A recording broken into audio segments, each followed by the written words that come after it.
We're live. We're live. Whew. Reilly's back. I'm back. Thank you for having me, buddy. Oh. Yeah, the last time I was here, I think it was Andy. Cheers. Oh yeah. I tried to contribute to that conversation, but he's just he's on a different level than I am. It was kind of, I warned you, but yeah. No, I mean, it was I it was interesting. Oh, yeah. I liked listening to him talk. I just Interesting. didn't feel my simple mind could contribute much to that very intellectual conversation. Random notes. Yeah. Random notes. Well, last week, we were gonna do I guess start with you. You're Oh, married now or something? I am engaged. Yay. Yeah. Congratulations. Thank you. I How appreciate old are it. you? 22? 22 years. Well, I was 24. And it seemed right at the time. In retrospect, it seemed young. Yeah, I mean, definitely. How long were you dating Vesna before you? 2 months. Oh, yeah, see, I'm almost 2 years into it, so. Yeah, well, we were like 2 months, and we're like, we should probably get married. You know, it seemed like the thing to do. Yeah. So there was no, there's no question about it. It was like we just kind of knew. If you know, you know. If you know, you know. No, it was nice. Went up to Fairbanks. Did it right there by the river. It was nice. Oh, like a proposal? Yeah, the proposal. Oh, you planned it all out? I mean, I knew I wanted. She didn't know. No, she actually kind of knew I was gonna do it. So I got a sweet payment plan thing on the ring, but I was an idiot. I forgot to have them send the mail to the office, so they sent all the paperwork about the ring like 10 days in advance, like to our house. So she had her suspicions. Oh, gosh, no, Yeah. she saw the ring. She didn't see the ring. Yeah, sorry, she didn't saw the see the ring. paperwork. She just saw a bunch of stuff from the jewelry store. Yeah, gave it away. But no, it was nice. That's fun. Well, thank you. I have to meet her at some point. What else? Oh yeah, and your legs are all busted up. Yeah, so training for this guy's half marathon, I gave myself stress fractures in both my ankles. Crazy. I kind of want to see your high arches you were talking about. Oh yeah, it does look like it is pretty high arch. I don't know if y'all can tell on the camera. But definitely. So upon further investigation, realized that the shoes I have 0 arch support. I thought they did. They have the memory foam thing in it, but they don't have any. So I always thought, I don't know, I guess my feet are kind of normal, because I know there's like flat feet, it's bad for running. Yeah. And then like, I guess high arches is bad too. Yeah, really high arches can be bad. So, because Vesna's ankles, the kids both got like Vesna's feet, which are kind of messed up, basically. Like, because she's got like flat arches and then like bunions, like the big toes kind of lumped over, and she had actually did bunion surgery, like in the foot here or whatever. And Rosie and I it's interesting to see the genetic, like, oh, that foot's shaped like, it has a shape. Yeah. And I'm like, oh, you guys have the same foot. And anyway, my feet, I'm lucky in that regard, because I do abuse myself, but I think I'm just lucky genetically to have the... I know we're lucky, because doing the stuff we do growing up, you just abuse the shit out of your feet, like with running and skiing and biking. Well, I guess not so much biking, but... Yeah, it was a bummer, though, because I was excited, because I wasn't technically coaching, and I'm glad. And it was funny, I was thinking about, because I have talked about doing, like, coaching. Yeah. I'm not a coach, and I've actually thought about it. I'm like, age 40, should I go back to school, like, and get like, some 2-year sports physio degree, you know, like nutrition, just something to qualify yourself to tell people what to do.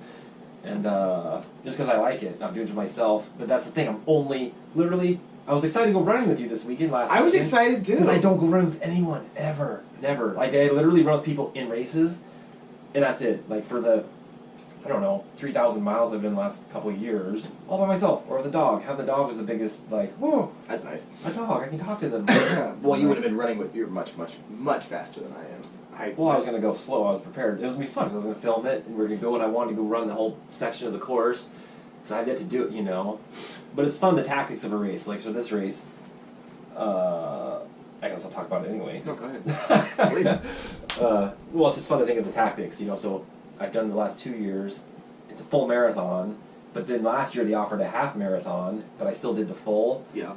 And because I'd done it the year before I got like 4th. It's like 4 hours, 15 minutes, whatever, blah, blah, you know, just X amount of effort. But I know in the tactics of that race, I went out hard. And that's the thing about marathons, you easily can go too hard. Yeah. It's so long, you're going into actual glycogen stock. You're running out of sugar in your body. You literally don't have enough shit in your body to keep so going. you have to eat properly. You have to eat like just enough to like give yourself sugar but not overdo it. So you're fucking up your system. And that's the art of that and by itself. And anyway, so the first year I had been training a bunch for that Alaska man, so I was over ambitious basically, and like charged out. and led the race on my own, complete on my own to mile 20. Like, out in the boonies. I had no idea how far ahead of everyone I was. And I was not cranked, overall, super slow, like 8-minute miles, 9-minute miles, 10-minute miles. Like, you're going slow. Oh, but it's up, down, left, right. Super technical, jumping over logs sort of stuff. But it was so scary, like, the feeling. And my plan of nutrition was to, like, I had a couple little chew things, but I didn't bring water. I think the first year I was just going to drink from streams, because there's enough little streams and I drink from all the time that I know they're good, I'm not getting sick or anything. And but being in the lead, I had the feeling of like being chased by wolves, Yeah. Like, oh God, like I gotta go, I have no idea, like didn't want to stop to like actually take a break. And then I just remember the feeling going, so it went way around the valley, this way, that way. Mile 20 was like way at the back, halfway back to Berry Pass. But I didn't know where the turnaround was exactly, and I never went just the unknown distance, Yeah. Like, how far is this thing? Did I miss the turnaround? As I was bonking, as I was like in the fucking middle of nowhere, like, where is it? And I'm just like dying, like losing all my momentum, because I felt good, obviously, to that point, but everything was just like, it's like it pulls a string out, and you're like, I'm fucking done. And boom, the dude caught me right at the turnaround, and it looked like he was doing good. I was like, oh man, he's going fast. Like, he might have been just basically going the same speed all along, Sure basically. he was, yeah. And I was going too fast, and I bumped. It's exactly what it was. And he passed me. So then there was a long return on this trail, which is the first time you can see where people are, right? So you're going back and you can time it. You see my turnaround was at 3 hours. I hit this guy 3 hour 5. I know I'm 10 minutes ahead of him. Yeah. Is that how that works? Or 5 minutes ahead of him? You'd be fine. You'd be fine. Yeah, he's going to be there in 5 minutes. Yeah. And you're like, oh, but then by the time he's there, you're 5 minutes that way. So now you know you're 10 ahead of him. So you're doing these calculations on people. It's like, oh, like, so I was like, fell in a second, coming halfway back, and the guy in third caught me. I was like, oh man. And the guy in fourth I knew was back there, and he, but so this is like mile 21, 22, 23, and I'm just like dying because I'm trying to get third now. Like your race changes from like I'm doing this, doing that. Like, okay, and coming back, you're coming out and you're so tired. Then you've still got to do the whole 5K loop on the Nordic, which is like rolly long. It has its own thing going on. And as I'm doing that, these loops kind of back on themselves, and I could see the dude chasing me. I'm like, there he is. And I knew he was getting closer, slowly reeling me in. And I was like, fuck. And I'm going, I'm like dying, death's door. And the last climb, you come up chair 7 and then down to chair 3 to the finish, day lodge. And I'm like halfway up 7, and that's a wide open stretch, and you can see like all these distances now. And I'm like halfway up 7, and I see him coming out of the woods way back by the trailhead. I'm like, oh shit! But my legs, it was the first time ever they were full like C's mode, like both hamstrings, double C's. Like I'm halfway up, and I fell into like zombie. I felt like I was like Frankenstein. Yeah. I was like, It's like all lock-legged. Oh, like total like ground me to halt, couldn't walk. I was like, boom, like that. It was just that's just what happened. But then that's right when he caught me, and I like, got it back together, and I kept going. It was like a 10-second ordeal. Yeah. But I'm done already at this point. And I get up the hill, and you come across the top of flat of 7. He's way ahead. He basically was sprinting, and I was like, now I just gotta hold fourth. But and I was ahead of fourth by long enough for the next one that it wasn't, Anyway, brutal. Went home and I think I sharded after somehow. I was like full on like badness. Why am I doing this? So that was 2 years ago. Damn. I'm just having these memories.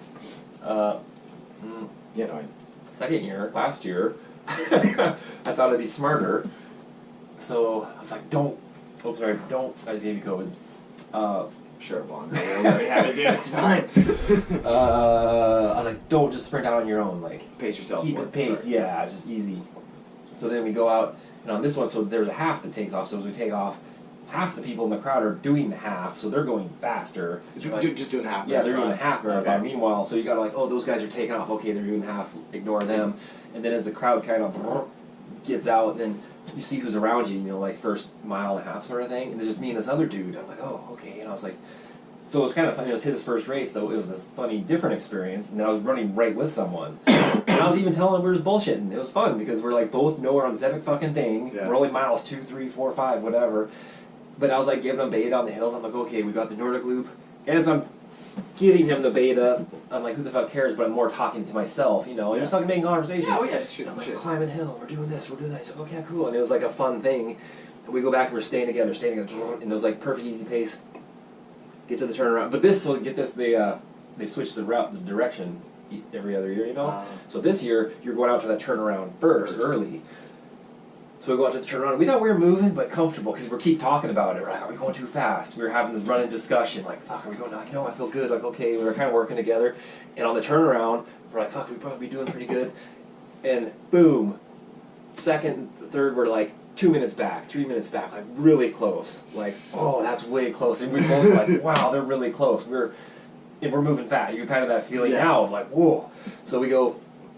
Now you go diving all the way out Berry Pass down to the hand tram, the hand tram. Then that's a turnaround. Then you come back up the hill, back out to the hotel. So we're diving down. Now we're like, well, we got to pick up the pace a little, and it's kind of a long downhill. So we're picking up the pace, and we get down to and that's like mile 9, and right at the hand tram, you got to turn around, and I had a little mini bonk as we're coming back up out those hills, you know. And dude, that's where he just ghosted me. We were together the whole time, and then all of a sudden he's just like, oh, gone on his arm. Like, oh, he's gone. You know, your like, relationship's now broken. Yeah, totally. He's up, gone. And I was like, fuck, and I got up the hill. And then it's kind of a chargy downhill. Not chargy, but like all the way back to the hotel. I was like rolling fast, real good. Oh, I gotta keep this together. Downhill. Like, keep it together. Like, and then I'd come out of the woods. I could see him. So I came out of the woods, across the bottom of Chair 7, and it juked up to the shop road, and I could see him into the shop road. So he's like quarter mile up. And I was like, ooh, and I was like, okay. And then I come and I catch and I get all the way to Day Lodge, and I come out from the Day Lodge tee, and I can see him like, I'm like coming right down the tee, and he's like almost in front of the brewery, sort of, right? Oh, okay. So I can see him, like, there he is. So down. And then I had to piss down it.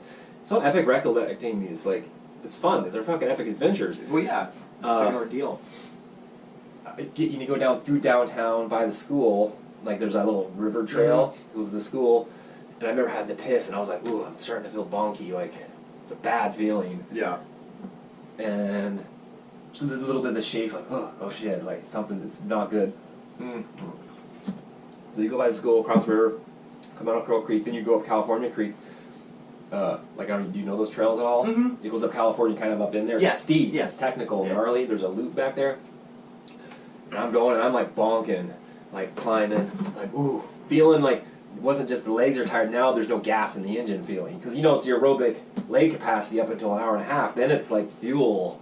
Yeah. And I was like full bond. Like, ooh, this doesn't feel good. You get almost like, you almost want to cry. Like that, the emotional, like, oh God. Like, because the fear's still kind of driving you. Like, oh, why am I doing this? I'm in such horrible fucking pain to run from these imaginary things. And then that's when, that dude was already gone. And then like second, third were some girls. One girl from Seward, and then another one, they're like mid-30s, whatever. No, one was like mid-20s, like younger. And they were kind of together, and they caught me on the hill, and I was like, oh, fuck.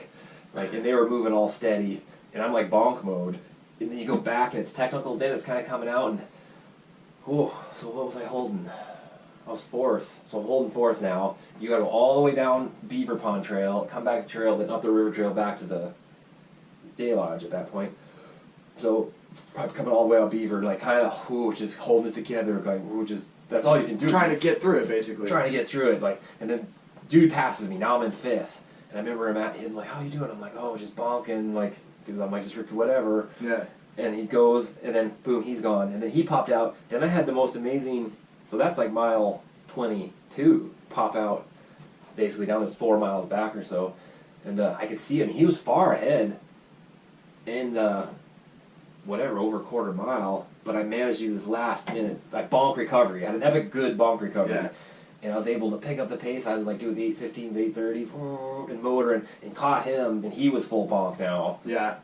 And he's like, oh, good recovery. And I was motoring, and he was like done, because we're like a mile out, and I held the kick all the way through, but like there was the window, where the first race, it was death to the end, dead. Yep. Where this one, I had like a mid-race thing, and anyway. Able to get some adrenaline or whatever. Babbling. Get you through. No, you're not babbling at all. What do you contribute to the bonk, like recovery? Is it adrenaline? Is it just sort of just like recovery? Well, yeah, you said you get the bonk within the race. Yeah, like what do you? I slowed down and drank. I just started drinking more water, taking the time to actually take in water. Oh, okay. And then some gels and like absorb it, and it takes like 10 minutes to kind of get. So there's actually things. Yeah, it's not just like gritting through it. It's actually. Yeah, I actually was like drink some of this water, like. Because there's so many of these little micro perfect streams. They're so good, and you go by so many of them, and I know them all. I'm like, oh, there's a good one. I'll wait for that stream. I'll get water. And then actually, so the second year I had a little water thing you could run with. The first year I had nothing. This next year I had a water thing, And that's what it was. I had run out of it, and I took the time to refill it up. And then that's the thing, you can over drink water because you're sweating so much, but you're not replenishing the salts if you over drink water. So you got to throw in like salt pills or electrolyte. So it's like a Kool-Aid sort of thing. But it just gives you back your sugars and salt. Interesting. Picks it back up. Picks it back up. Anyway, point being, this is the half marathon, and I'm excited to do it because it's way shorter. And only 13 miles. Yeah, and the time limit, you're not reaching at sugar bong levels. It's more fast. You see what I'm saying? Yeah, just like tough it out. Yeah, you can tough it out, but your body still has fuel, but your legs and lungs are like, fuck you. Yeah. Where the longer game, your legs and lungs are like, oh, we got this, but then you just stop giving them gas. Yeah. That's the kind of the difference of the pacing. Where like a 5K... 5K is more or less just like a sprint. Well, not really. Yeah, in retrospect, 5K literally is a sprint, except well, all this long game stuff. You know, that's like, yeah. Because honestly, anybody can run 3.2 or 3.1 miles. It's just a matter of just getting through it.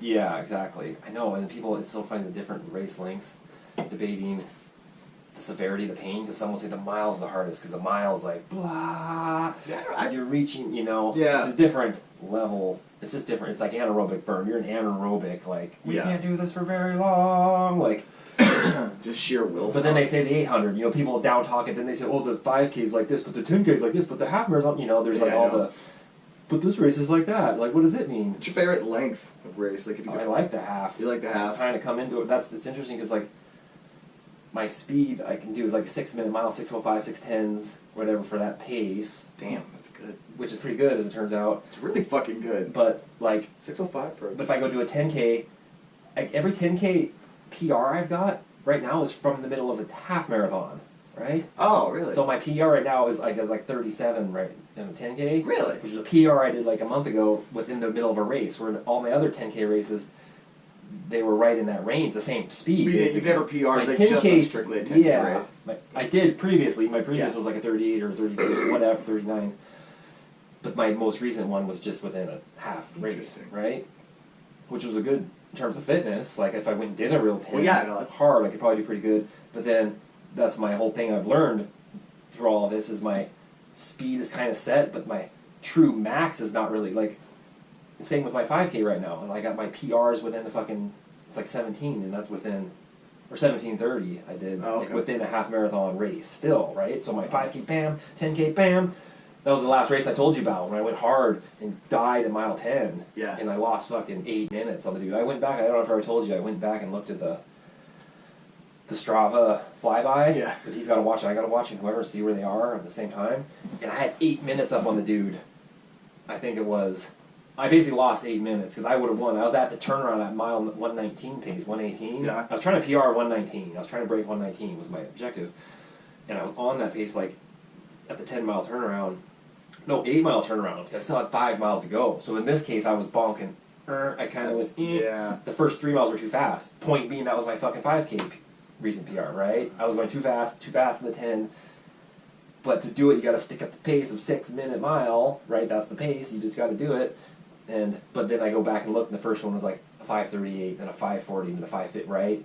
Those first 3 were way too fast. Yeah. Off the bat, and that little bit of 20 seconds on those 3 miles, it adds up, you know, when you down the line. Yep.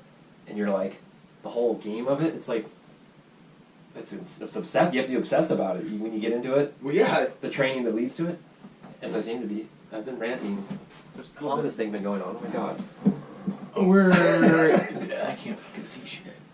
19 minutes into it. And that was just about running. Wow. That was what I want to talk about last week, was just leading into that. I'm severely bummed I can't do this half marathon. I was really looking forward to it. You know, as soon as we're back, we'll start doing winter runs. But I was glad that I just gave you that other training plan to do instead of me prescribing something. Just the liability of it, right? As a coach, like, that's what made me wonder. Back to where we were started with. I was like, I'm a coach now. And then I'm like, go run these miles, and oh, my leg fucking hurts. Like, oh, is it my fault for telling you? No, it's not. It's my fault for being a lazy fucking piece of shit for literally 3 years, not doing anything outside of ski season, and then thinking I can. Yeah, I guess that happens. I mean, come on. I mean, going from being lazy, not running at all, to 30 days, have a half marathon. I mean, the fact. But you only went like 3 miles. I mean, you did 3, 4. Well, no, I was fucking following it like by the T. So like the exact mileage plan or whatever. Yeah. So it wasn't. But which one was it? It was like the 4th or 5th run. No, I was into week 2. It was Oh. it was the second week. Gotcha. But yeah. I did about 2 weeks of running. I think actually what happened was, so I did a 10 miler, and that's what fucked up my ankles. It was 8 or 10. I turned this heater up. It's cold in here. It's cold. 8 or 10. I think it was a 10 miler. The day before though, I'd had a really shitty day at work, and all I had to do, I think it was just a 5-mile run. That's all it was. And I did that, and I held like a 7:50 pace. I was like super irritated, so I just was like blasting through it, like sprinting up hills and stuff. And then I was a little sore the next day, but I still went and did the long run.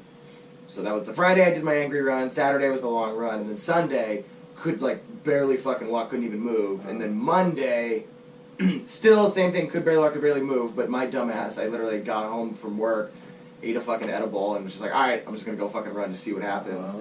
And I literally had to have my girlfriend come pick me up. I was like 4 miles into it. I was over there by the Target, or Fred Meyer on Abbott, running through the parking lot, and I literally just like, Oh, gnarly. I had to sit down. I was in so much fucking pain.